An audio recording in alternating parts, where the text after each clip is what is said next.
Nicaragua, Honduras, Colombia, Venezuela, Puerto Rico, Ecuador, México, El Salvador, Honduras, Panamá, Costa Rica, Venezuela, ya lo dije, República Dominicana, Argentina, Chile. Qué lindo lo recibimos con Honduras con un caluroso aplauso, que no afloje el aplauso. Aquí, desde la calle Broadway, desde River Arena, transmitiendo en vivo desde el año 2020 sin parar cada domingo. Dios te bendiga, Dios te guarde, haga resplandecer tu rostro, firme como talón de oso. Hemos cantado, hemos adorado y hoy estamos listos para que Dios nos hable. Voy a transmitirte lo que creo. Dios me dijo que te diga. Y mientras tanto estamos tan felices de que este es un día especial, cambio de horario, así que nos están recibiendo en otro horario diferente en los distintos países. Los que se preocuparon porque decían ya está empezado o no sé, o me lo perdí, bueno, ahí está el cambio de horario que ocurre 2 veces al año, por lo menos en la Unión Americana.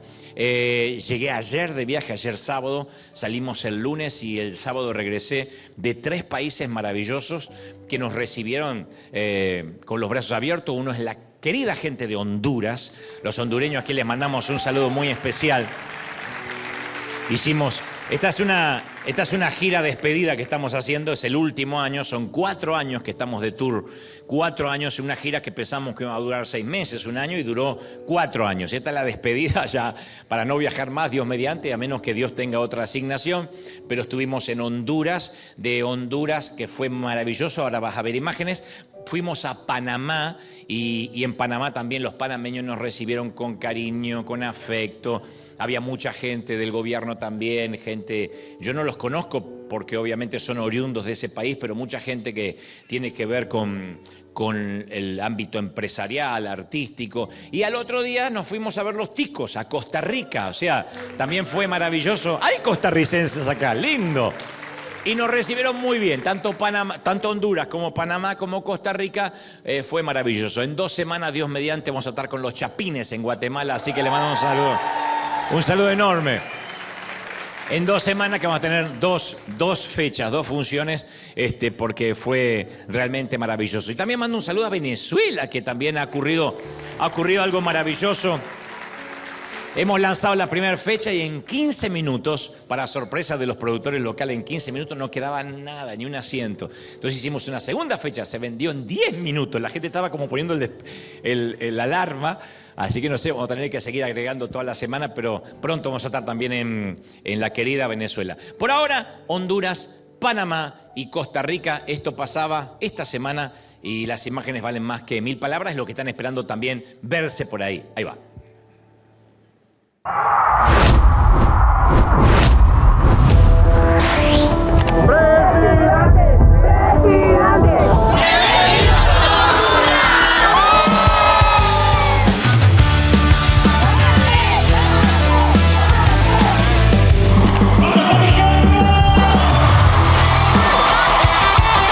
Reímos, lloramos, nos pusimos súper emocionales y todo valió la pena 100%.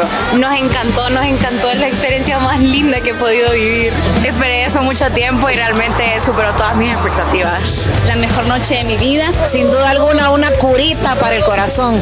Una experiencia inolvidable. Lo esperé 23 años para venir y verlo. Es una experiencia que todo el mundo debería vivir. La verdad, una experiencia inolvidable y es una experiencia que va a marcar un antes y un después, creo que en más de una vida de las personas que estuvieron hoy acá. Creo que Dante Gebel sabe llegar al corazón de la gente, sabe pues que su show realmente llegue a todos, no necesariamente pues si sigue una religión o no. Una super experiencia recomendada para el público de todo el mundo, sin duda una gran reflexión.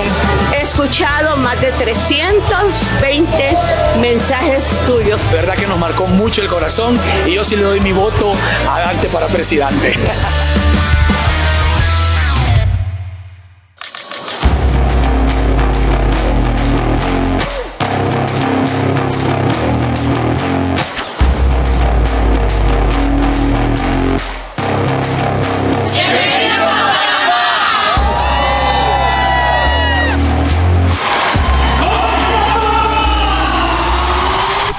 Mira lo felices que son allá arriba, mira lo felices que son. lloramos, muy bueno todo, muy bonito. Todo lo que nos expresó el día de hoy es la realidad de la vida. Voló mi mente, voló mi pensamiento y me dio algo que nunca esperaba. Sinceramente, presidente, se lo recomiendo a todo el mundo. Es una experiencia, un viaje en el tiempo, es como una montaña rusa. Y una forma tan inteligente de llevar un mensaje, el sentido de la vida. Ha llenado nuestras vidas de mucha alegría y también de lágrimas, pero fue como para limpiarnos, ¿no? Excelente, una experiencia inolvidable, nos cambia la perspectiva de vida, única, inolvidable. Desde el año pasado queríamos verlo y no habían boletos, pero este año decidimos desde el mes de diciembre, compramos nuestros boletos y hemos sido bendecidos, Dante. Te amamos aquí en Panamá. Excelente. Dante, gracias por venir a Panamá. Que esto solo no sea una despedida. Te esperamos nuevamente con los brazos abiertos.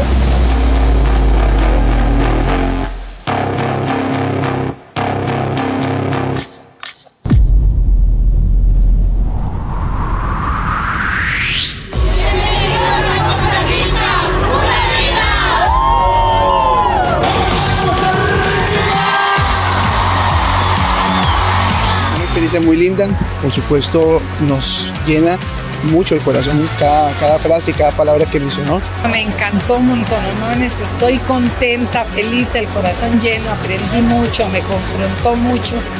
Magnífico, tengo años de seguirlo y es algo impresionante. Y Dante, las palabras más sabias que un expositor ha entregado aquí a Costa Rica. Creo que la experiencia de presidente es demasiado hermosa, creo que nos pone muchísimo a reflexionar sobre nuestra historia, lo que el Señor ha hecho a través del tiempo.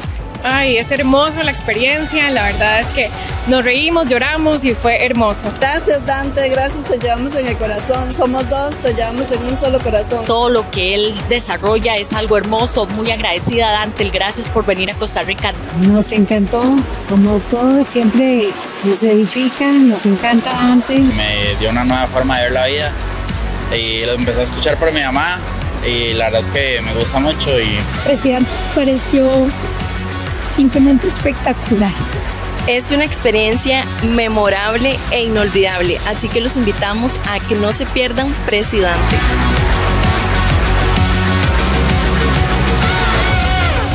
¡Qué lindo! A todos los ticos, a los panameños y a los hondureños que me recibieron tan lindo, tan bien y tan hermoso. Y le decimos, aunque a muchos les agarre urticaria, le decimos show. Dicen, ¿por qué show? Porque es un espectáculo, es un show de stand-up donde vamos transitando por diferentes partes de la vida, con sorpresas, con algo de música y al final, obviamente, termina en lo que tiene que terminar, que es el embudo donde todo lleva a Jesucristo, donde muchos aceptan al Señor en su corazón. Ahí esa misma noche, porque van ateos, muchos católicos, muchos testigos de Jehová, gente que no cree en nada. Y eso es lo maravilloso, que se quitó ese sesgo de esto va a ser una reunión religiosa. Los evangélicos les gusta que se diga culto, servicio, reunión de unción, pero eso siempre atrae a la misma gente. Entonces esto lo que hace es traer gente de todos los niveles, de todos los estratos sociales que no creen en nada y dice voy a ver este espectáculo y se llevan la sorpresa porque el Espíritu Santo nunca deja de estar ahí presente porque Dios habla de un modo diferente y son 2 horas y media donde Dios los impacta. Así que gracias por apoyarme en todo lo que todavía queda de este año, pero vamos a seguir y les mando un saludo muy especial otra vez a estos 3 queridos países. Que Dios los bendiga muchísimo. Muy bien, ¿estamos listos? Muy bien. Pocos lo saben, pero una noche y sin ninguna razón aparente, quizá te despertaste con una ansiedad, con una preocupación que nunca antes había sentido y fue como si todo lo que tienes por dentro, todo lo que te compone estaba a punto de estallar, pero tu piel se lo impedía. Estoy hablando de cuando todo dolía, pero dolía de una forma tan extraña que ya te resignaste a buscar de describirlo o a buscar la explicación. Cuando comenzó quizá era una sensación de malestar, algo que pensaste que iba a pasar y después se transformó en una inquietud, en una falta de paz omnipresente que se quedó ahí para siempre. Y hasta el día de hoy sientes que algo no está bien en tu vida, pero no lo puedes identificar. Es un estado como de desasosiego, de desidia, que te priva de tener paz absoluta, de respirar profundo. Una infelicidad que no se marcha y que te enturbia los momentos agradables. Perdiste la risa franca, la carcajada y no sabes por qué. Es esa insoportable sensación de querer que todo acabe, de a veces no querer despertar y te da vergüenza porque eres cristiano y dices, ¿por qué a veces no quiero despertarme? Pero es un displacer que te roe las entrañas y dejas de dormir o dejas de descansar. Yo creo que de todas las manifestaciones de la ansiedad o de la preocupación, esta es la peor, porque quizás es la más cruel, porque uno cuando deja de dormir profundamente, deja de soñar, porque desaparece lo que se llama el estado onírico, que es la parte más profunda de los ciclos de sueño que duran 2 horas. Cada vez que dormimos, los ciclos oníricos son 2 horas, 2 horas, 2 horas, y la parte más profunda es exactamente a la hora de esas 2 horas. Y cuando uno está como entredormido y se despierta, pierde ese descanso y deja de soñar. Entonces, al menos antes, cuando descansabas, huías de ti mismo por las noches. Ahora ya no, ni siquiera eso, ni siquiera te puedes desconectar de tus pensamientos. Y al principio dejas de disfrutar, nada te satisface, hasta que después todo en la vida te empieza a irritar. Y empieza esa suerte de callosidad emocional, física. Uno empieza a vivir como zombie. Y la insensibilidad parece proporcional a lo profundo del pozo en el cual estamos. Porque cuanto más hundido estás, menos sientes, y cuanto más te desgarras por dentro, más te desconectas por fuera. Eso es la ansiedad, eso es la preocupación, o cuando transitamos los rieles de la depresión. Continúas, pero en piloto automático, entonces haces las tareas de la casa, las compras, sales a trabajar, pero no estás ahí. La depresión duele, y no es una metáfora, no es una licencia poética que la depresión duele. Hace mal. Y la sientes en el pecho, en la cabeza, en las entrañas. La depresión, la tristeza esa que parece que no tiene ningún sentido y a veces ningún porqué, duele de una forma completamente diferente a cualquier dolor físico que hayas experimentado. En primera instancia porque no se deja comprender y no tiene una solución inmediata, no es una migraña que podríamos resolver con un analgésico. No eres plenamente consciente de qué es lo que anda mal, hasta que sientes que algo se rompe en tu interior. Luego, en el mejor de los casos, porque la mayoría se lo calla, pero en el mejor de los casos te diagnostican y te dicen que estás roto por dentro y no tienes la menor idea de cómo repararte, porque te niegas a pensar de que tienes una enfermedad, una patología. Uno dice, estoy triste, no es que estoy enfermo, pero la tienes la patología, tienes los síntomas y no se soluciona con un par de suturas. Entonces, ¿cómo reparas algo que sabes que está dañado, pero no sabes cómo está dañado ni en dónde lo está? Entonces, la depresión es estar condenado a vivir contigo mismo cuando tú mismo eres tu propio enemigo. Es un camino a través de la oscuridad. La depresión es un asesino silencioso. Yo siempre le digo que es un parásito del corazón, porque nos va drenando, nos va minando el alma, nos va cincelando las ganas de vivir. Deprimir significa hacer algo más pequeño de lo que es. De manera técnica eso es deprimir. Hay un momento en que solo deseas una noche entera de sueño sin interrupciones, y que por la mañana fundamentalmente tenga deseos de vivir como lo fue alguna vez, el deseo de saltar de la cama y de decir, bueno, hoy empieza otra aventura nueva, hoy puede ser un gran día, como dice la canción del Nano Serrat, ¿no? Duro con él. Hay momentos que uno quiere levantarse y decir, hoy va a ser un gran día. Entonces la depresión es una condición humana que no respeta la estatura espiritual de nadie. No es que hay ciertas personas que porque sirven al Señor o predican o supuestamente están más ungidos, no pasan por esos valles de sombras. Yo estaba leyendo que según el Instituto Nacional de la Salud Mental, los trastornos mentales están alcanzando niveles epidémicos como nunca antes. Y eso no se resuelve con ejercicios de respiración profunda. Si bien ayuda, no resuelve una depresión o un estado anímico que está por el suelo. Y mucho menos se resuelve con velas aromáticas para el estrés. Eso sería como salir a la guerra armado con un tenedor, ¿no? No nos va a resolver nada. La ansiedad es una inquietud del alma que no cesa. Hay gente acá que dice, yo siento eso, un malestar, una intranquilidad. Es una suspicacia. Y si hay días soleados, decimos, bueno, es un pequeño respiro, es una tregua, es un armisticio. Si me está yendo bien, es un respiro para continuar. Es como lo tomamos como un claro en medio de la jungla, pero sabemos que mañana la jungla continúa. Es la pregunta de, ¿y qué tal si? ¿Y podría pasar tal cosa? Esas son las frases que nos atormentan. Eso grafica lo que es la ansiedad, las hipótesis, lo que podría pasar. Entonces, es un temor que circula en el campo de la posibilidad de cosas que no ocurrieron todavía. Es un temor, pero que se hace tirano y toma rehén a nuestra imaginación. Es el espejo borroso del quizá. Tal vez pase esto. Entonces, la ansiedad y el miedo son primos, pero no son idénticos. Porque el miedo ve una amenaza. La ansiedad se imagina la amenaza y te roba la paz.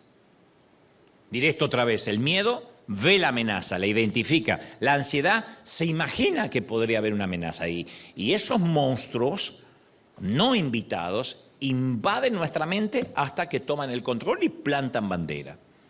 Temores ilógicos a veces, improbables, inexplicables, pero ahí están, asentados. Hace algunos años un amigo mío, quien además es un predicador famoso, entre otras cosas, experimentó un quiebre emocional.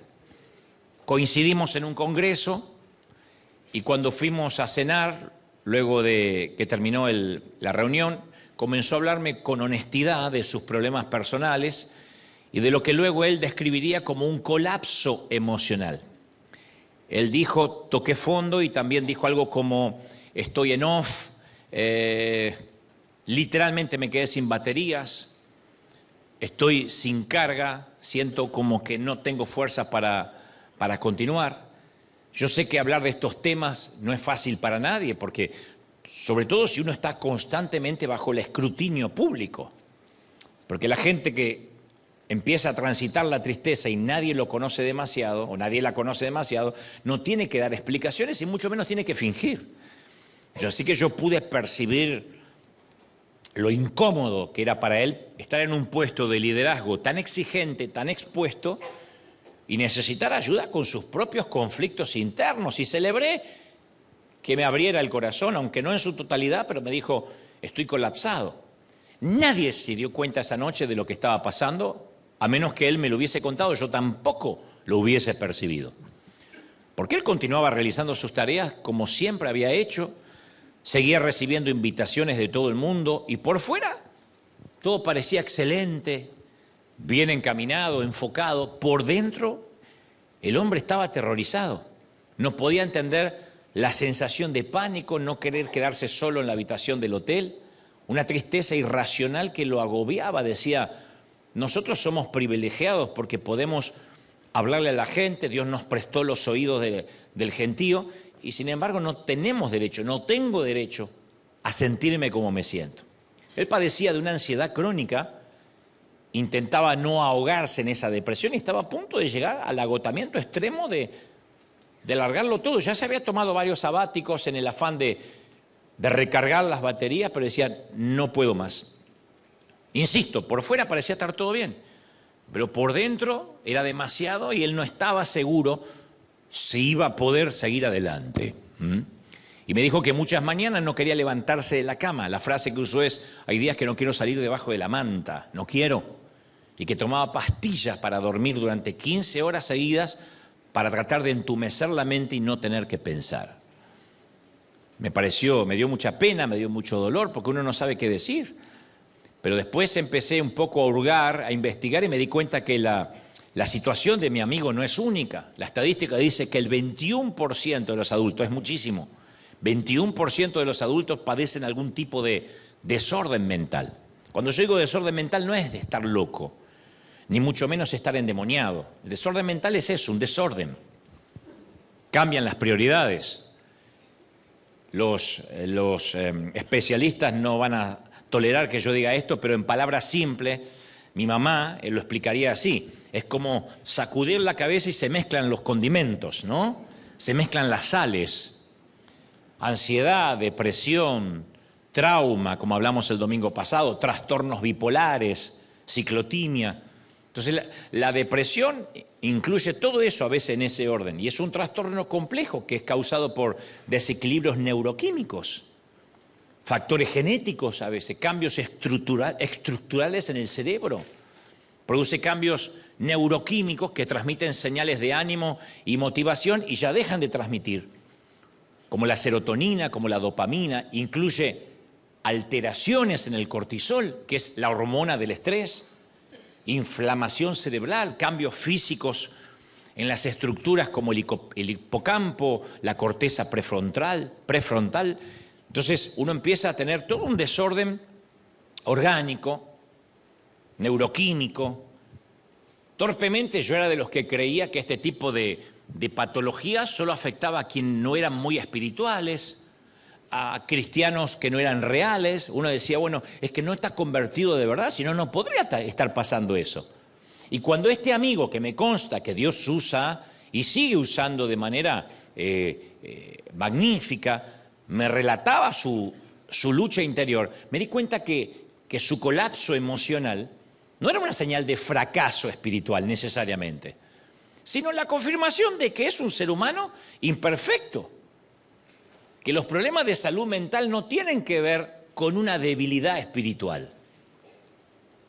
Más bien son afecciones semejantes a la diabetes, a las arritmias cardíacas, la hipertensión, las fracturas óseas, que cuando alguien dice tengo diabetes, uno no dice tienes necesariamente un demonio.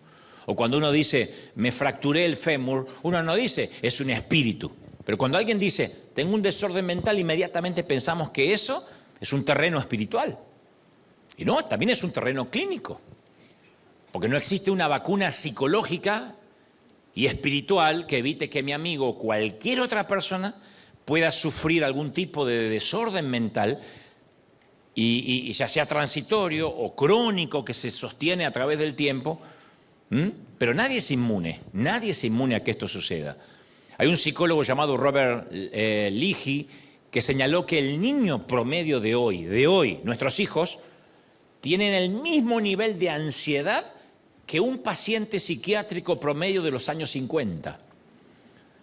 Y él dice, nos hemos convertido en gente al borde del colapso nervioso. Nuestros hijos, si siguen así, van a sufrir desórdenes, colapsos emocionales, tienen muy poca resistencia al rechazo, un umbral muy bajo a la frustración, de manera que se percibe que vamos hacia una generación mucho más frágil que la que conocemos ahora como de cristal.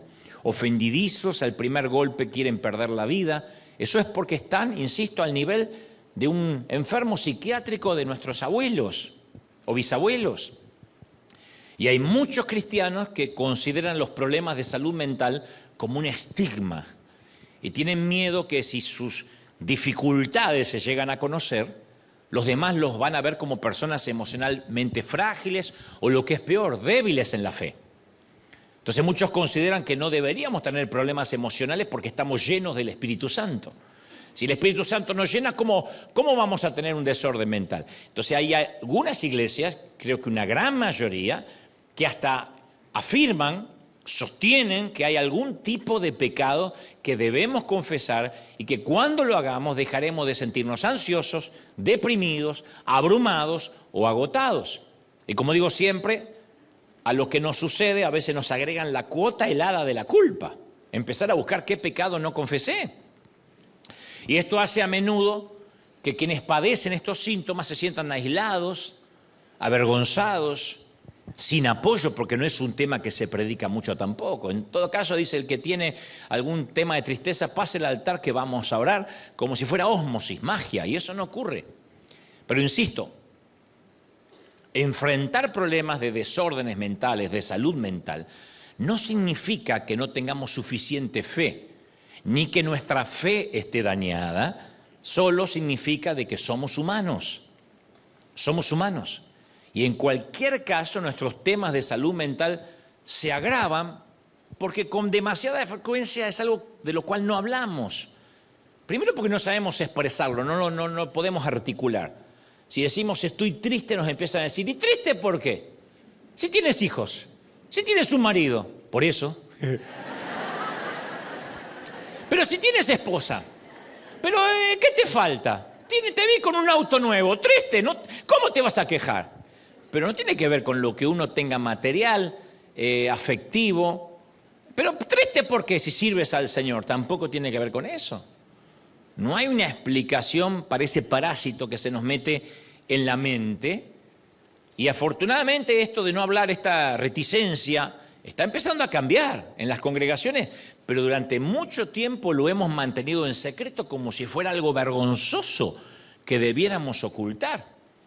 Peor aún, la iglesia ha guardado silencio sobre los desórdenes mentales, lo cual es trágico y desgarrador, porque o las iglesias o las congregaciones deberían ser el lugar más honesto y seguro del mundo. Debería ser el lugar donde uno puede hablar de todo, decir, sin ser juzgado, sin que alguien diga, pero no entiendo, hay algo oculto, algo habrás hecho. Yo quiero que comprendamos que nuestra salud mental es dinámica, no es estática. No podemos decir, aquí hay gente con salud mental y otros que no tienen esa misma salud. No, va cambiando, lo cual significa que no es inmutable, sino que nuestro cerebro cambia constantemente, con la edad, con la andropausia, con la menopausia, con la adolescencia, con la vida adulta, con el cambio de estado civil, con el cambio de estatus migratorio. Hay cosas que nos pasan en la vida y fluctúa a lo largo de nuestra vida nuestra manera de pensar. ¿En respuesta a qué? A los retos que enfrentamos. Entonces podemos estar mentalmente sanos durante un tiempo y luego por alguna razón dejar de estarlo. No es que decimos yo soy sano. Como no podemos decir yo nunca me resfrío. No, por ahí ahora estamos bien y por ahí después tenemos una gripa. Entonces podemos sufrir un trauma, experimentar un cambio fisiológico en nuestro cuerpo, tomar decisiones autodestructivas, involucrarnos en una relación tóxica y como resultado caer de repente en picada desde la estabilidad de nuestra salud mental hacia un abismo aterrador, hacia un bucle descendente. Eso puede pasar, teniendo a Cristo o no teniendo a Cristo. Puede pasar que estamos bien y una temporada nos toca pasar de la primavera al invierno o del verano al invierno sin escalas. Entonces puede que hoy aquí y en casa estés diciendo, bueno, me siento muy ansioso, me siento muy triste, preocupado, yo no sé si voy a poder salir adelante este año. Otros dicen, no sé por qué me siento tan estrangulado, ahogado, apenas puedo respirar, estoy deprimido y no sé por qué. Eso es lo que más molesta cuando no sabemos por qué. Porque lo tomamos como un ataque a traición, decíamos, pero si estoy bien, no tengo razones para estar mal. Te repito, todo esto no quiere decir que no seas un buen cristiano, solo indica que eres humano y que en el mundo el Señor dijo que tendríamos aflicciones y algunas aflicciones no vienen necesariamente de afuera, sino de dentro nuestro. Sí somos salvos y sí tenemos al Espíritu Santo, pero recordemos que Pablo le dice a los Corintios en la segunda carta, capítulo 4, versículo 7, que tenemos este tesoro en vasos de barro. No somos vasos de oro, somos vasos de barro conteniendo un tesoro. Tenemos a Cristo, tenemos al Espíritu Santo, pero por ahora, de este lado de la eternidad, somos vasos de barro. ¿Sí? Sosteniendo algo o conteniendo algo maravilloso. Entonces a veces suponemos que la fe lo va a arreglar todo. Sin embargo, yo nunca oí a nadie decir, uy, yo respondí al llamado del Señor y de alguna manera mi puntuación de crédito subió al otro día.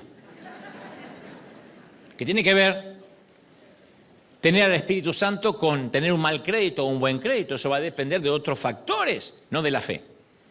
Clamé a Jesús para que me salvara y cuando recibí a Cristo bajé de peso, bajé 10 kilos o no sé cuántas libras en un día. No tiene nada que ver tener a Cristo o no tener a Cristo. O al día siguiente de hacerme cristiano, mi suegra se convirtió en una persona amable. No.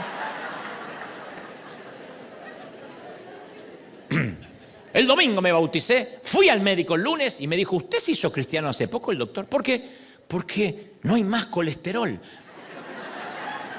¿Puede que haya milagros? Sí, yo no estoy desacreditando los milagros, pero digo, no es que porque yo tengo a Cristo, sigo comiendo mal, me baja el colesterol. Porque el mundo se rige por principios, como la ley de gravedad, que si tiro esto, si tiro la Biblia se va a caer. Aquí en Australia, en Japón, en China, hay principios que funcionan. El principio de la gravedad, el principio de la, más espiritualmente hablando, de la siembra y la cosecha. Principios. El principio de la honra. Entonces, si ponemos nuestra fe en Jesús, Él nos salva, nos perdona, y de este modo la fe soluciona nuestro problema de pecado, ¿sí? Él se olvida del pecado, perdona nuestros pecados. No obstante, que Jesús nos salve no significa que ponga inmediatamente en orden todas las áreas de nuestra vida. Por eso, después de la salvación viene el crecimiento, la madurez. Cuando era niño, dijo Pablo, pensaba, actuaba, reflexionaba como niño, mas cuando fui hombre dejé las cosas de niño. No es que la salvación inmediatamente nos da una madurez implícita, una madurez inherente a haber aceptado a Cristo. Entonces, en demasiadas iglesias el mensaje es, solo necesita más fe, atrape la fe. Y aunque todos necesitamos más fe, sin duda, también podríamos necesitar seguir una dieta mejor, cambiar nuestro estilo de vida, además de la fe, dormir más, descansar mejor. No hay fe que pueda equilibrar una persona que no descansa. Prueba de no dormir 2 días seguidos y vas a empezar a ver monstruos, a tener dolores de cabeza.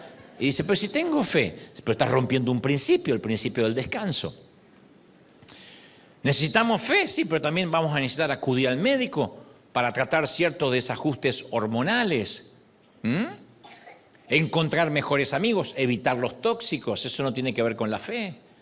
Acudir a terapia, de ser necesario, con un profesional capacitado, porque no es solo ore por mí y ya está, como se decía antiguamente. Creo en el poder de la oración, pero eso no desacredita, no es excluyente de los profesionales que podamos llegar a necesitar. Por eso, si nos duelen los huesos, vamos a un kinesiólogo, o vamos a un neurólogo o a un traumatólogo. ¿Por qué? Si tenemos fe. Primero, porque es la vida real. Segundo, porque esa medicina o esa ciencia fue permitida por Dios. Creemos que Dios nos puede llevar a cualquier lado, pero si queremos viajar lejos tenemos que subir un avión. Entonces, nos fracturamos un hueso, no necesitamos que alguien nos diga tienes que tener más fe o nos lea un versículo de la Biblia. ¿Qué necesitamos? ¿Un médico o un cirujano para atender de manera inmediata esa fractura? Y si tenemos problemas de salud mental, no los solucionamos siendo buenos cristianos para que ese espíritu se vaya, necesariamente. No es un espíritu. Podría ser que hay gente atormentada por espíritus, sí, pero no es el caso, no es tu caso. La fe siempre ayuda, pero hay que adoptar un enfoque más holístico, más integral, no solo unidimensional. Por eso es importante que sepamos que además de Dios preocuparse por nuestro dolor, Dios entiende lo que enfrentamos en la vida. Yo sé que lo digo siempre, pero se nos tiene que grabar en la mente y en el corazón. Jesús pasó por las mismas cosas que nosotros, en todas las emociones. Yo leía que según expertos teólogos dicen que Jesús pasó, por lo menos en las Escrituras uno puede identificar 39 emociones diferentes. Vemos cómo Jesús siente la frustración, el miedo, la aversión, la angustia, el asco, la empatía, la alegría, la ansiedad, el enojo. No era un Terminator andando por la vida. Entonces, según Hebreos 2:17 dice que Jesús haya vivido como humano es un enorme beneficio para nosotros. Dice, por lo tanto, era necesario que en todo sentido Él se hiciera semejante a nosotros, humano. Debido a que Él mismo pasó por sufrimientos y pruebas, Él va a ayudarnos cuando pasemos por pruebas. Porque Él no dice, no sé, yo soy Dios, eso nunca lo viví, no sé lo que es la ansiedad, no tengo idea de lo que puede ser la depresión, yo era Jesucristo, el Hijo de Dios. No, Él pasó por todo. Hace varios años un pastor amigo en Argentina me recomendó a uno de sus líderes más cercanos para que me ayudara con un programa de televisión. muchos años. Me dijo que además de ser su mano derecha, era un productor muy serio. Sin embargo, después resultó este productor ser un timador, un canalla, un estafador, embaucador, bribón, tramposo, truán y granuja. Rata de 2 patas, diría la profeta Paquita. El tipo se sentó a tomar solo un café conmigo y luego me hizo una demanda, alegando que le debía $50,000 por un contrato que nunca firmamos y por algo que tampoco habíamos convenido ni siquiera verbalmente. Obviamente, ¿qué hago? Llamo al pastor que me lo recomendó. Le cuento lo sucedido, lo increpo, le digo, pastor, el tipo que me trajiste me acaba de llegar una demanda. Y él me contesta de modo despectivo, bueno, deberías dejarlo en manos de Dios. Él te va a defender. Claro que ya lo había dejado en manos de Dios. Ahora estaba queriendo dejarlo en manos de él, que haga algo. Pero yo no entendía cómo ni siquiera era capaz de decirme, bueno, voy a hablar con este hombre, porque no tiene derecho a hacerte algo así. Oh, pero no puede ser si yo mismo te lo recomendé, me está haciendo quedar mal. No. Él dijo, no sé. Bueno, ustedes sabrán los negocios que han hecho. Le digo, no hicimos ningún negocio, tomamos un café. Apareció un año después con una demanda. Me dice que trabajó para mí 1 año cuando yo no lo vi nunca y nunca lo contraté. No sé, me decía. Y antes que me fuera, me disparó un versículo de la Biblia. Dije, me disparó de manera intencional, me disparó. Porque cuando alguien nos cita un versículo bíblico, generalmente debería ser para animarnos, para edificarnos. Sin embargo, cuando nos disparan un versículo, lo sentimos como una agresión, como una provocación. Me dijo, mi viejo recuerda lo que dice Santiago, tened por sumo gozo cuando os halléis en diversas pruebas. O sea, también tenía que estar gozoso de que el amigo me estafara. You grandmother, tu abuela. Yo dije, ¿esto que me está pasando es real? Hace 1 minuto antes de entrar a hablar con este hombre, yo no sabía si era posible sentirme peor y ahora este hombre logra hacerlo con un solo versículo de la Biblia. A donde quiera que estés ahora, querido pastor, admiro la puntería de dispararme en el pecho.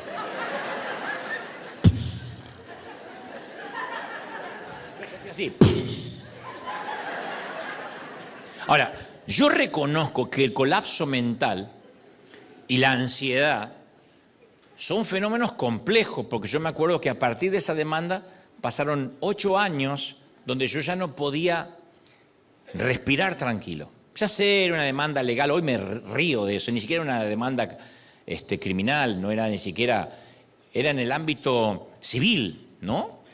De manera que después me tuve que acostumbrar a eso. Cuando uno maneja empleados o tiene compañías o empresas, es lógico y se encargan los abogados, a veces injustamente, a veces justamente. Son peleas que se dimiten en una corte y después hay una sentencia favorable, ¿no? Y siempre se trata de dinero. Pero en aquel entonces, que yo era muy jovencito, entré en un pozo que me costó salir.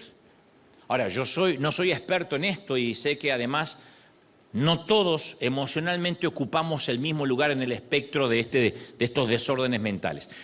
Y yo prometo que no voy a dispararte al pecho con un versículo ahora, pero sí quiero referirme a alguien en las Escrituras que experimentó circunstancias muy difíciles como para causarle un desequilibrio emocional y mental. Rápido voy a ir a esta historia porque me parece fascinante. Se llamaba Josafat. Era el 4.º rey de Judá, el reino del sur. Fue uno de los reyes buenos, porque había de los buenos y de los otros. Él era de los que tenía beneplácito con Dios, porque amaba con sinceridad al Señor y trataba de honrarlo gobernando con equidad, con fidelidad. Desafortunadamente el reino de Judá, liderado por él, tenía algunos enemigos que se preparaban para atacarlo. El segundo libro de Crónicas, capítulo 20, relata que 3 naciones aliadas, habían decidido combinar sus fuerzas, formar un gran ejército mancomunado para hacerle la guerra a Josafat y derrotar a la nación de Israel. 3 naciones. Entonces era un momento muy difícil cuando el rey recibe la noticia. Dice, del otro lado del mar viene contra ti una gran multitud y son 3 ejércitos de infantería aliados. Yo supongo que si el ataque venía de un solo ejército, este rey habría especulado, bueno, nosotros vivimos de peleas, va a ser una pelea dura, vamos a perder algunos hombres, pero vamos a ganar como siempre. Pero ahora se habían aliado 3 ejércitos, 3 naciones. Y a veces así es como se produce nuestro desequilibrio emocional. Porque si a veces si pudiéramos estar con un solo frente de tormenta, yo sé que la mayoría podríamos manejarlo. Pero a menudo nos encontramos con muchas dificultades a la vez. Tenemos un presupuesto emocional limitado y una resistencia mental para enfrentarnos a una sola fuerza enemiga. Cuando es una sola fuerza, ok, nos toca una temporada en el hospital, nos toca una temporada de recesión financiera y todos nosotros venimos de historias tristes y duras. Podemos soportar a un jefe difícil, ¿ok? Sin embargo, cuando le añadimos al jefe difícil un niño con dificultades en el colegio y que nos está llamando la maestra, un auto que se nos estropea y no tenemos presupuesto para arreglarlo, además de los problemas económicos que se van acumulando, que crean más estrés a tu ya estresante matrimonio, una dieta que no te funciona, una suegra que da consejos que no le estás pidiendo, eso se llama un desequilibrio que viene como efecto residual. En sí mismo, todos esos frentes por ahí no merecen estar tristes. Cualquiera te diría, uy, yo también paso problemas económicos. Sí, pero yo lo que tengo es el problema económico, sumando el problema en el matrimonio, sumando el problema con los niños, sumado al problema con los papeles, y se nos va sumando. Y para empeorar, hay muchos cristianos que nos dicen, si entregaste tu vida a Jesús, no deberías tener ansiedad. Deberías estar lleno de paz y alegría. Y yo quiero detenerme aquí y reconocer algo fundamental. Otra vez, la ansiedad, la depresión, la tristeza no son un pecado. Parece una bobería aclarar esto, pero por Dios, no son un pecado. Pues el resultado del pecado, sí, como la diabetes, como el cáncer, pero no es un pecado en sí mismo. Porque Jesús nunca pecó, pero experimentó todo eso. ¿Recuerdas cuando estaba en el huerto de Getsemaní? Sabía que lo iban a traicionar, que lo iban a torturar físicamente, que lo iban a crucificar, que cargaría con los pecados del mundo. Y su respuesta no fue quedarse de pie en el huerto y cantar, esta alegría que yo siento en mi ser, es el poder de Dios. No cantó eso. No, se postró rostro en tierra, angustiado y lloró. El Hijo de Dios lloró. Esas son señales inequívocas de ansiedad en un adulto. Ahora un niño, bueno, tiene 33 años y llora como un chico. ¿Cuál era el estado anímico de Jesús? ¿Una paz total? No, en absoluto. La Biblia afirma que estaba en tal agonía, hay una versión que dice, en tal depresión anímica, en su espíritu, que su sudor caía en tierra como grandes gotas de sangre. Y hay de los que dicen que es una metáfora y hay de médicos, teólogos que dicen no. Literalmente cuando estamos bajo mucha presión, nuestros vasos capilares podrían estallar y literalmente sudar sangre. Lo que sea, no describe un Jesús desbordando alegría. Una agonía que lo hacía sudar sangre. Entonces la ansiedad no es pecado, es una señal de alarma. Estamos conduciendo y parpadea una luz roja en el tablero del automóvil. No significa de que el auto esté haciendo necesariamente algo malo. Esa luz intermitente es una señal de alerta que de algún modo interno tenemos que resolver. Porque hay un problema que no podemos ver y que nos lo está diciendo. Entonces cuando se enciende esa luz roja, no escondemos el auto en el garage con la esperanza que nadie note que el auto tiene un problema. No, lo llevamos a un mecánico o un experto en descubrir lo que significa esa luz y que eventualmente sabe cómo arreglar el desperfecto. Bueno, del mismo modo, desde una perspectiva espiritual, la ansiedad, la preocupación, la tristeza no es un pecado, es una señal de alerta sobre 3 cosas básicas que deberíamos saber.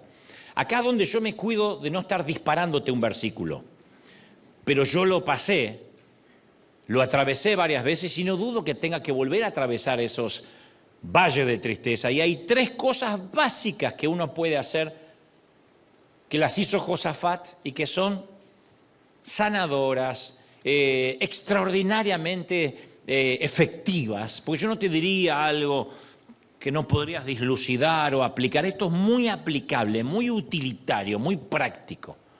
Número 1, aunque parezca un consejo obvio, cuando uno se siente así, es tiempo de orar. Yo sé lo que están sintiendo. Ok, nos estás mandando a orar. Es tiempo de orar de verdad. Porque la ansiedad es señal de que es tiempo de orar. Pero ya no solo por los alimentos. Señor, bendice este burrito al pastor en el nombre de Jesús. Amén. No así. No es tiempo de orar un poquito antes de encender Netflix, ni orar, ni esperar una vez al año en la mesa de acción de gracias. Es tiempo de orar de verdad. Es exactamente lo que hizo el rey Josafat. Con todos reunidos, Josafat eleva una oración sincera en la que reconoce tanto su temor como su fe. O sea, no es un enajenado que empieza a hablar en fe. Reconoce el temor. Hay 3 ejércitos que vienen contra él. Y dice, Dios, Señor de nuestros antepasados, ¿no eres tú el Dios del cielo y el que gobierna todas las naciones? Es tal tu fuerza y tal tu poder que no hay quien pueda resistirte. Él dice, tú estás detrás de este tablero. Hay una famosa escritora, la doctora Caroline Leaf. La doctora Leaf, cuando uno lee su descripción en las contraportadas de sus libros, dice, especialista en trastornos de comunicación neurocientífica cognitiva, tiene un máster, doctorado, licenciatura en logopedia y especializada en neurología cognitiva y metacognitiva. No sé qué cuerno significa todo eso. Salvo que es una escritora brillante, ¿no? Y la doctora Leaf escribió un libro que dice Enciende tu cerebro. Maravilloso. Y según los resultados de su investigación, ella aborda esta conclusión. Dice, 12 minutos diarios de oración enfocada. 12 minutos. Mucho menos que lo que algunos dedican al gimnasio, mucho menos de lo que dura una serie de Netflix, mucho menos de lo que estaríamos dando vuelta por un mall o un centro comercial. 12 minutos diarios durante un periodo de 8 semanas seguidas, 2 meses. 12 minutos diarios durante 2 meses puede modificar nuestro cerebro a niveles detectables en un escáner cerebral. O sea, no es una metáfora, no es algo espiritual que no se pueda palpar. En un escáner cerebral se puede ver cómo el cerebro va creando nuevas sinapsis, nuevas conexiones. Impresionante. O sea, la oración no solo toca el corazón de Dios, sino que también científicamente cambia la bioquímica de nuestro cerebro. La cambia. 12 minutos al día de oración enfocada logran una transformación real de la mente. No metafórica, real. Entonces la investigación de la doctora Leaf confirma lo que se nos dice en Romanos 12:2. No se amolden al mundo actual, sino que sean transformados ¿mediante qué? Mediante la renovación de la mente. Claro, no es una licencia poética. La mente se renueva con 12 minutos diarios. ¿Por qué son 2 y no son 11 o 10 o 15? No sé. Hablen con la doctora Leaf. Lo que yo sé es, mirá lo que hace 12 minutos, imagínate lo que puede hacer más. Ahora, sabemos que Dios no solo le dio a Pablo una metáfora, sino que la oración de verdad renueva nuestra mente, la cambia nuestra manera de pensar. Altera nuestros engramas mentales. Nuestra neurogénesis nunca se detiene, pero ahora va creando nuevas conexiones cerebrales que no teníamos antes. La ciencia habla de lo que llama la neuroplasticidad, que es la capacidad del cerebro para cambiar a cualquier edad, adaptarse, reorganizarse mediante la modificación de sus conexiones sinápticas. No es que uno dice, yo ya pienso así y a mí no me cambia más nadie. Ese es terco, no es que no le funcione el cerebro. Lo tiene sin estrenar, pero porque quiere, por opción. Entonces, como una vez te dije, en el mensaje Surcos, en esencia, cuanto más pensamos en algo, más fácil nos resulta volver a ese pensamiento. Entonces vamos creando una vía neuronal como un patrón mental. Es como la pornografía, cuando volvemos y volvemos y volvemos, se crea un patrón, un surco, como los traumas, como los malos pensamientos, como las tristezas. Entonces en nuestro cerebro hay una pequeña parte con forma de almendra llamada amígdala. Y esa amígdala hace el trabajo para la cual Dios la creó. Activa la liberación de adrenalina, aumenta el ritmo cardíaco, eleva la presión arterial, dispara los niveles de cortisol, lo que a su vez estimula la liberación de glucosa en la sangre. Todo eso, Dios lo puso. La amígdala es el mother de la computadora, es el cerebro de la computadora, en una forma ahora sí metafórica, ¿no? Todo eso nos prepara para que ante un peligro luchemos o huyamos, para que no nos quedemos congelados. Si la amígdala funciona y estamos ante un león, luchamos, si somos inconscientes, o salimos corriendo. No obstante, se nos presenta un problema. ¿Qué hacemos cuando no podemos ni luchar ni huir?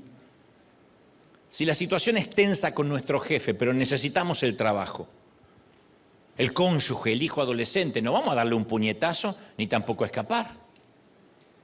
Si tenemos problemas financieros, no podemos luchar ni huir. Hay que tratar de pagar, de honrar las deudas. Entonces, ¿qué pasa? Al no poder responder de manera física a esas tensiones, entonces empezamos a darle vueltas al problema. Entonces la adrenalina y el cortisol dan vueltas por nuestro torrente sanguíneo como señoras con una tarjeta de crédito en el centro comercial. Damos vueltas. Y darle vueltas al asunto es una puerta a la tristeza. Ese es el núcleo del problema. Job 3:25 declara la triste, célebremente frase: lo que más me temía me sobrevino. Tanto temerle al final me sobrevino. De allí puede que se desprenda la famosa ley de Murphy: si algo va a salir mal, seguro que saldrá mal. Pero dijo Job, lo que tanto me temí, tanto temor, y al final me vino todo lo que temí. Se ve que todo eso que pasó Job, en algún momento él lo tenía en hipótesis. ¿Y qué tal si pierdo mis hijos? ¿Y qué tal si un día pierdo el ganado? ¿Y qué tal un día si mi esposa me da una patada? Todo eso le pasó. Entonces, como el cerebro se reorganiza alrededor de cada pensamiento, al tener con frecuencia pensamientos que causan miedo, estamos entrenándolo para enfocarse en lo negativo. La depresión entrena al cerebro para que todo salga mal. Vas a una fiesta y dices, no, seguramente alguien va a tener el mismo vestido que yo, me voy a encontrar con mi cuñada y va a sacar ese tema que no. Y va a pasar todo eso, porque la fe funciona para adelante y para atrás. Uno puede tener fe en que las cosas van a salir bien y fe en que las cosas van a salir mal. Es un mecanismo casi natural. Es natural pensar en lo que podría ir mal. Entonces, ¿cómo lo combatimos si es natural? ¿Cómo nos defendemos de la ansiedad que nos ahoga? Bueno, insisto, la solución es comunicar con Dios, comunicarnos, orar. La ansiedad es algo natural, la oración es sobrenatural. La ansiedad es natural, la oración es sobrenatural. Lo diré otra vez, la oración es sobrenatural. ¿Sí? ¿Qué hace la oración sobrenatural? Rompe el ciclo de la preocupación, lo rompe. Porque sobrenaturalmente rompe todos nuestros argumentos, nuestros guiones que nos escribimos. Entonces uno tiene que fijar los pensamientos en todo lo que es verdadero, todo lo honorable, todo lo justo, todo lo puro, todo lo bello, todo lo admirable. En esto pensad, en eso. Si pensamos en lo negativo, le damos fuerza a esa palabra, le damos fuerza a lo que el enemigo nos está diciendo. Entonces la oración que hace rompe el ciclo, primero porque toca el corazón de Dios, pero también, insisto, cambia la bioquímica de nuestro cerebro. ¿Cuál es el gran negocio de los terapeutas? Muy raro que un terapeuta hable mucho. Pagas una fortuna, te sientas en el diván y te dice, empiézame a contar de su madre. Bueno, mi madre era así, repita eso que dijo. No, que mi madre era un poco loca. ¿Qué le hace sentir eso? Bueno, mi madre, pero tampoco la estoy culpando. Espere. ¿Por qué no la está culpando? Me interesa esa frase, anotemos. ¿Por qué no la está culpando? Bueno, continuamos mañana.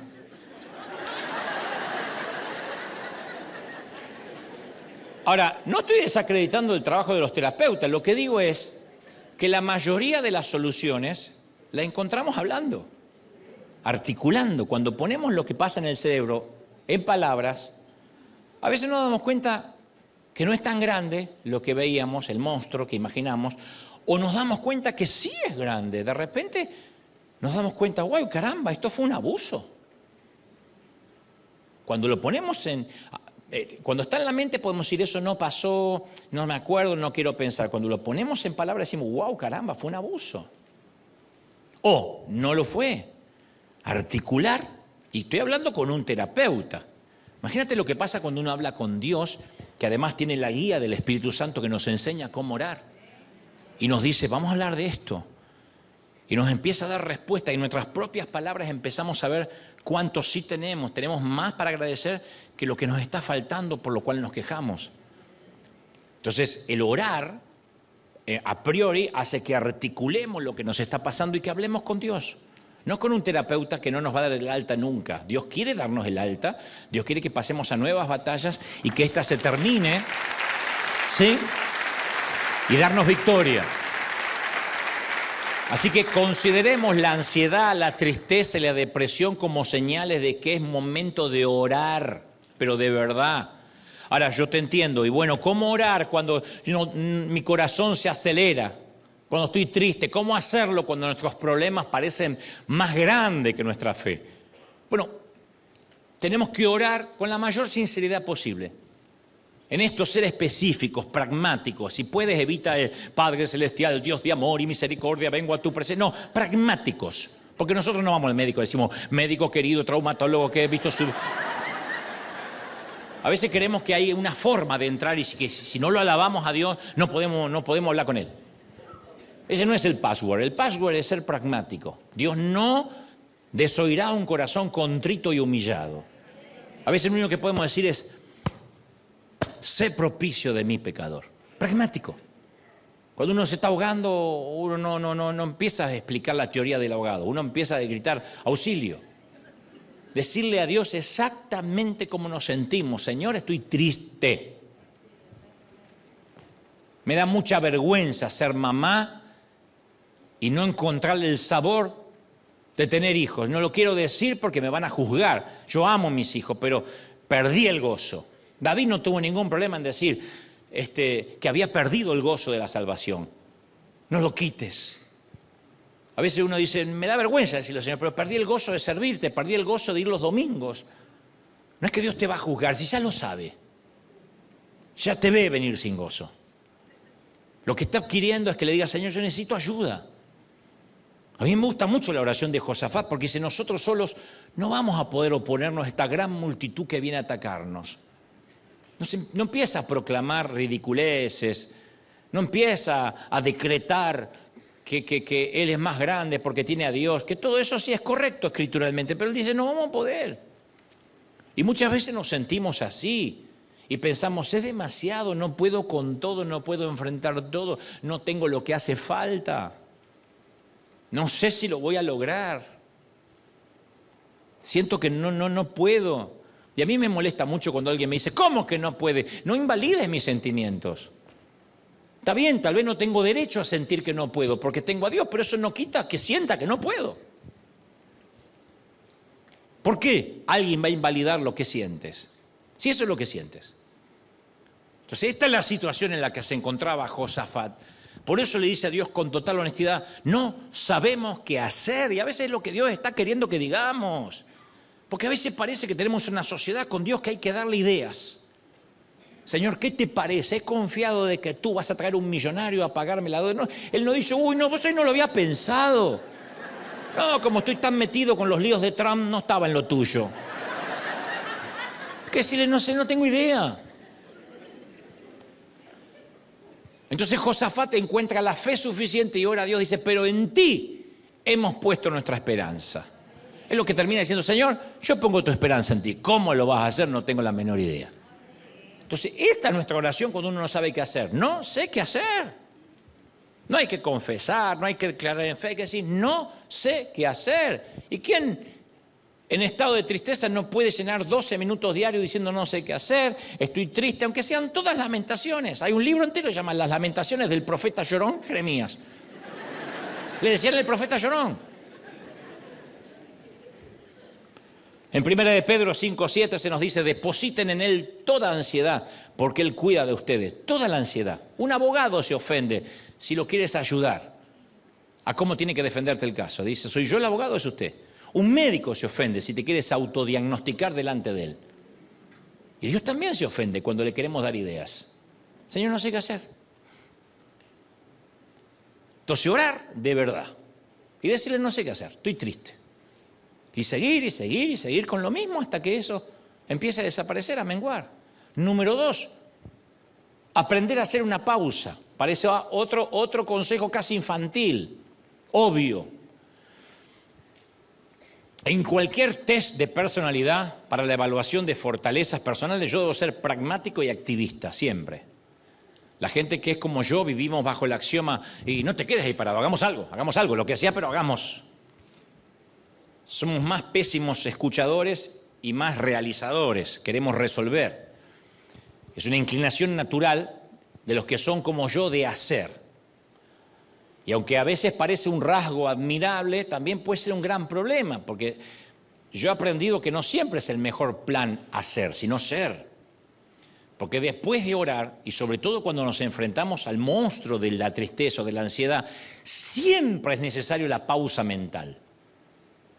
La pausa mental, ay, cómo nos cuesta. ¿Qué es lo que hicieron los israelitas? Un profeta que estaba allí se levanta cuando Josafat está diciendo no sabemos qué hacer, y en 2 de Crónicas 20:17 el profeta dice no tengan miedo ni se acobarden cuando vean esos 3 ejércitos aliados, paraos, estad quietos y ve la salvación de Jehová. No es de usted de la batalla, es mía, dice Dios. Paraos, estad quietos, no hagas nada, quieto, quieto. Pausa. Me pregunto si eso es lo que Dios quiere que confesemos. No tengamos miedo, estemos quietos, no hagamos nada, quietos. Hay momentos que no hay que hacer nada. Y yo sé que parece, bueno, pero siento como que si no hago nada, Dios me va a ver como una actitud de desidia, de vagancia. No, esta batalla mental no es nuestra. Es de Él, nos dice. Yo voy a pelear esta batalla. Y Dios afirmaba que podían enfrentarse a un enemigo intimidante, incluso abrumador, porque Él estaría con ellos en la vanguardia. Ellos lo único que necesitaban es estar quietos, paraos, hacer una pausa. Yo te conté un par de veces de aquella viajera que visita África y contrata un grupo de cargadores y de guías nativos, y esperando hacer su viaje rápido quedó complacida por el progreso y los muchos kilómetros o millas que cubrieron durante el primer día. Sin embargo, al segundo día, todos los cargadores que había empleado permanecieron sentados y se negaron a moverse. Y ella se sintió frustrada y le preguntó al jefe de las personas contratadas por qué no querían continuar la jornada. Y él le dijo que el primer día habían tenido que ir demasiado rápido y ahora estaban esperando que sus almas alcancen a sus cuerpos. Yo pregunto, ¿alguna vez necesitaste el tiempo y el espacio para que tu alma alcanzara tu cuerpo? Porque cuando uno empieza a vivir en piloto automático, yo he hecho giras, yo he predicado sin alma. Hacía lo que tenía que hacer, va a sonar espantoso, pero hacía lo que tenía que hacer por oficio. Porque uno no es un imbécil, uno no es un idiota. Me ha tocado predicar sin alma. Me ha tocado hacer programas de televisión sin alma, yo no estaba ahí. Sin embargo, si yo miro el programa o escucho el mensaje, fue perfecto, la gente recibió, la palabra no vuelve vacía, pero en muchos sitios yo hubiese querido estar con mi alma ahí. He estado en estadios y mi alma no estaba ahí, mi alma no alcanzaba mi cuerpo, así que el cuerpo se disparaba solo. Esta es una indicación que nuestra alma necesita reposo, por eso la mente colapsa. Uno de los retos de la fatiga del alma es que no tiene las mismas señales obvias que la fatiga física. Porque si corremos una maratón, el cuerpo nos hace saber que estamos exhaustos, sedientos, lo que sea. Y el alma tampoco fue hecha para funcionar vacía. Sin embargo, el alma no tiene con un medidor. Los indicadores de la fatiga del alma son más sutiles que la sed como indicador de la fatiga física, ¿sí? Pero el alma tiene como indicadores más sutiles que a veces no los vemos y decimos, bueno, es parte del estrés. Las cosas nos fastidian más de lo que deberíamos. La forma en que tu cónyuge mastica el chicle o estornuda de repente es un defecto gigantesco y le dices, ¿podrías dejar de respirar un rato? ¿O no?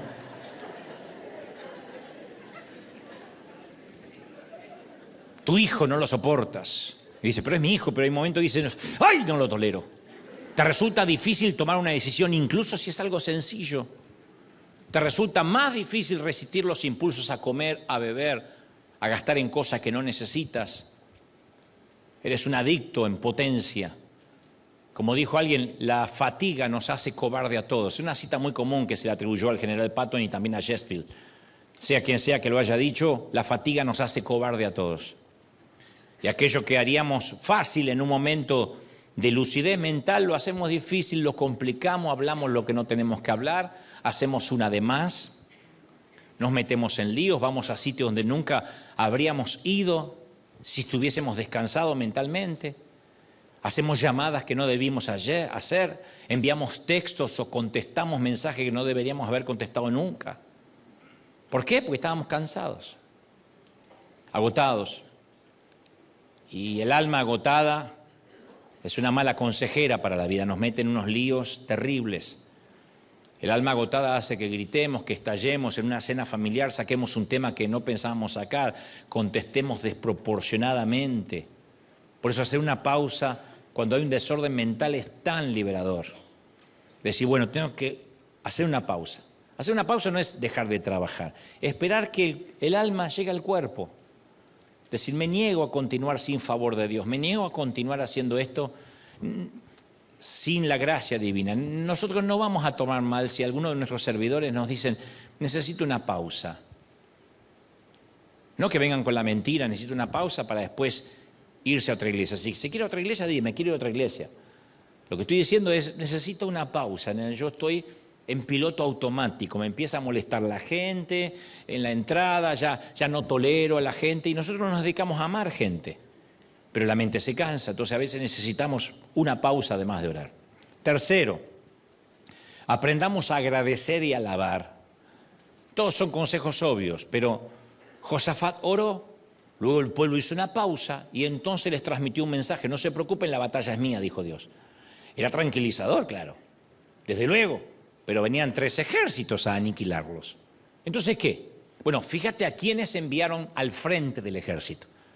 Josafat designó a los que irían al frente del ejército para cantar al Señor y alabar la hermosura de su santidad. Puso al frente del ejército músicos y cantores. ¿De verdad? O sea, Josafat dice, pongan en la línea de fuego a los que sepan cantar y tocar la pandereta. Parecían carne de cañón. No obstante, ese es su plan de batalla. Porque si esta es la batalla de Dios, bueno, vamos a cantarle a Dios. Si la batalla es nuestra, pongamos los peores guerreros delante, los mejores. Cuando digo los peores son los más audaces.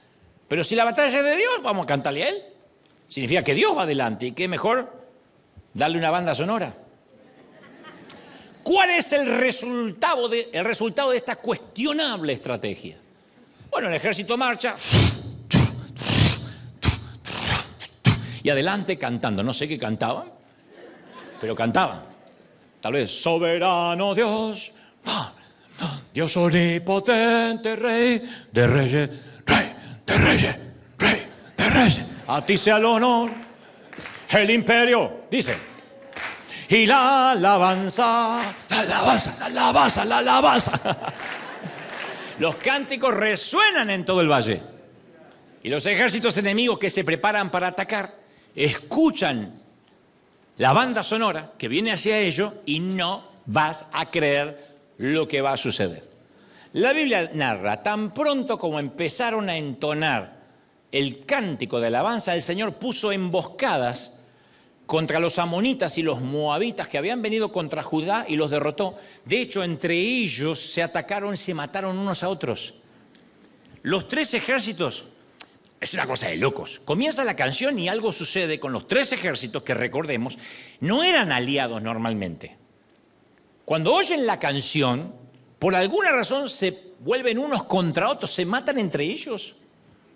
No sabemos por qué, pero no van a la guerra contra los israelitas, sino se van a matar unos contra otros. Cuando los israelitas llegan al campo de batalla, listos para el combate, no había nadie con quien luchar. Había solo enemigos esparcidos en todas partes, cadáveres. Hay tantos cadáveres, relata Crónicas, que los israelitas, los soldados, tardaron 3 días en enterrarlos a todos. Así que a partir de ese momento ese valle se llamó Beraka, que significa valle de bendición, Beraka. Lo que comenzó como una batalla llena de ansiedad, de depresión, de amenazas, se convirtió en un valle de bendición, Beraka. No obstante, ¿te fijaste cuándo alabaron a Dios? Lo hicieron antes que le diera la victoria. No lo alabaron después, sino antes de ver los cadáveres. Antes. Lo alabaron por quién era Dios, no por lo que iba a hacer. Alabaron a Dios no por las circunstancias, sino porque Dios seguía siendo bueno, incluso en esas circunstancias.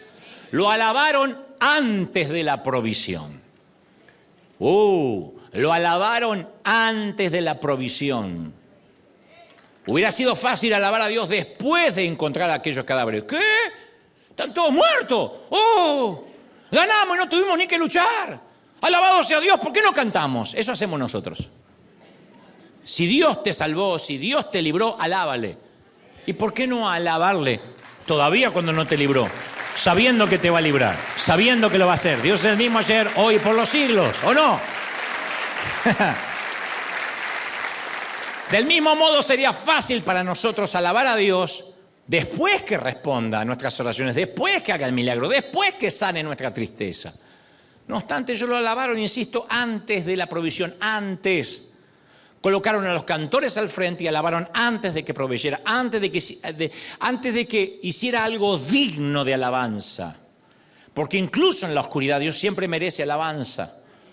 Alabar a Dios es fácil cuando la ansiedad desaparece, sin embargo, hace falta fe. Cuando todavía te duele, cuando no sabes qué hacer, cuando no ves salida. Y se necesita fe para alabar a Dios antes de la bendición. Josafat y los israelitas oraron, hicieron una pausa y alabaron. Todo antes de la victoria.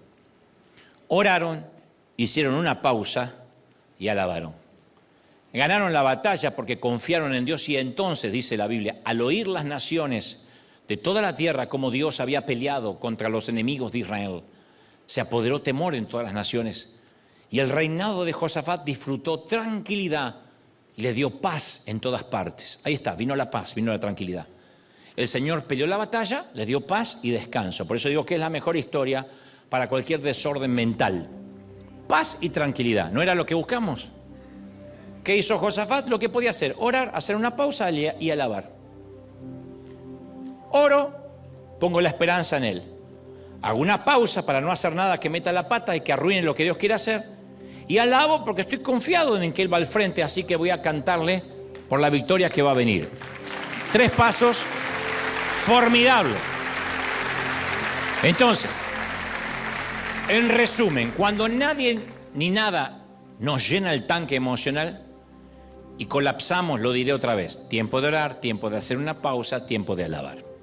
Cuando las cosas se pongan difíciles, nos vamos a sentir inclinados a tomar el control de aquello que nos tiene preocupados. Y ahí metemos la pata, porque vamos a tratar de arreglar algo enojados. Y el enojo nunca es un buen condimento en las relaciones, por ejemplo. Sin embargo, hay que resistir esa tentación. En lugar de eso, depositar nuestras cargas en Dios. Tiempo de orar. No sé qué hacer. Cuando nos sintamos abrumados por los problemas y tenemos la tentación de actuar, de hacer algo, dejemos que Él haga lo que solo Él puede hacer. Tiempo de hacer una pausa. Cuando sintamos que nos enfrentamos a una situación que va más allá de nuestras fuerzas y tenemos muchas ganas de quejarnos, en lugar de eso dirijamos nuestros pensamientos a Dios porque es tiempo de alabar antes de la provisión. Una de las muchas razones por las cuales estas disciplinas espirituales, orar, hacer una pausa y alabar, funcionan, es que renuevan nuestra mente. Y renovar la mente es como limpiar, recodificar la forma en que nuestro cerebro procesa la información de la vida. Un comentario final. Ni mi amigo pastor del que te hablé al inicio, ni tú ni yo, vamos a alcanzar en esta vida un estado permanente libre de preocupaciones, de ansiedad, y no estamos libres de futuros colapsos mentales. Entonces, como seres humanos imperfectos, tenemos que tener en claro que Dios todavía no terminó la obra en nosotros. Es un proceso continuo. Nos va a llevar toda la vida, ¿sí? Pero te doy mi palabra que vamos a salir adelante y te prometo que el colapso mental solo nos va a acercar más que nunca a Dios, nos va a enseñar a orar, a pausar y sobre todo a alabar, que es la alabanza que Dios más bendice antes de la provisión. Vamos a celebrar a nuestro Señor de señores, Rey de reyes. Te exaltamos, Dios.